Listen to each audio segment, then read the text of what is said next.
Okay, so there's my update on how far the truck has got.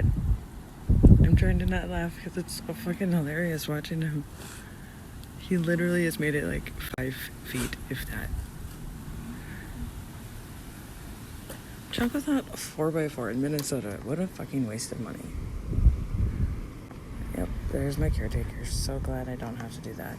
I might be borrowing that shovel later though to get my car out. Yep, not parking next to the garage next time it snows. There he is still. Tires just a spinning. I don't know if you can tell or not, but yeah, they're just spinning.